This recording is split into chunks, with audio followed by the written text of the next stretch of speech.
हमारे वृंदावन में एक वैष्णव थे। अब महाराज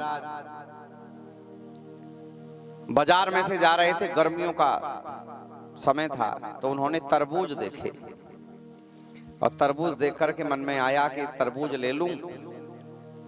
जेब टटोली तो जितने पैसे उन पे थे उनसे एक तरबूज आ गया और कहा मेरे गोपाल जी को शाम को भोग लगाऊंगा 4 बजे उत्थापन में, और गोपाल जी के लिए तरबूज ले आए।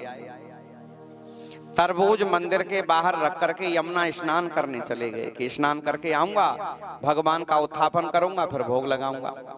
लौट करके जब आए तो तरबूज वहां से कोई ले गया, तो बड़े दुखी हुए। अरे मैं तो ये सोच के लाया था कि ठाकुर जी के लिए भोग लगाऊंगा, कोई ले गया, अब फिर मुझे कल जाऊंगा बाजार तब लेके आऊंगा। और महाराज जैसे ही मंदिर का पट खोला तो क्या देखा, भगवान के संपूर्ण श्रीअंग पर तरबूजा बिखरा पड़ा है। तो कहने लगे करे इतना सब्र तो रखते कि मैं आता छोटा छोटा अमनिया करता, आपको भोग लगाता। भगवान ने कहा आप इतने भाव से लेकर के आए थे, इतने प्रेम से लेकर के आए थे कि फिर मैं प्रतीक्षा नहीं कर सका। मुझे लगा कि कितनी जल्दी इस तरबूज को पालूं। भगवान तरबूज के भूखे नहीं हैं, वे उस भाव के भूखे हैं जो भाव उस वैष्णव के हृदय में था।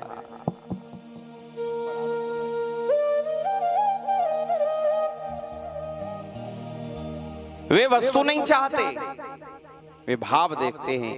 यदि ये भाव तुम्हारे अंदर है तो समझो कि तुम भगवान से प्रेम करते हो। नंदगांव में महाराज, नंदगांव के दर्शन आप लोगों ने किसी ने किए हो तो वहां कृष्ण बलराम दोनों विराजमान हैं।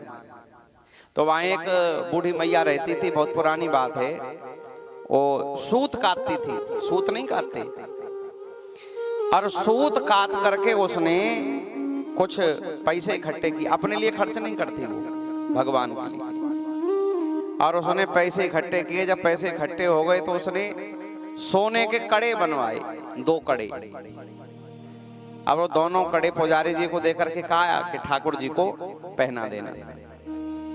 ठाकुर जी को कड़े धारण करा दिए और उसी रात्रि को दाऊजी उसके सामने प्रकट हो गए और मैया से कहें ये बता मोते कहा दुश्मनी है तेरी? अरे लाला के ताई तेने सुंदर कड़े बनवा दिए, देख मेरे हाथ कितने सोने लग रहे हैं, मेरे ताई कड़े चौनी बनवाए।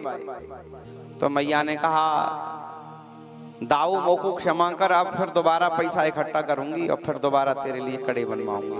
मैया ने पुनः मुद्राएं जोड़ी और फिर दाऊ जी के लिए कड़े बनवाए, आज भी धारण कराए जाते हैं। तो क्या दाऊ जी को कड़े की कोई भूख है? नहीं, नहीं, भाव की।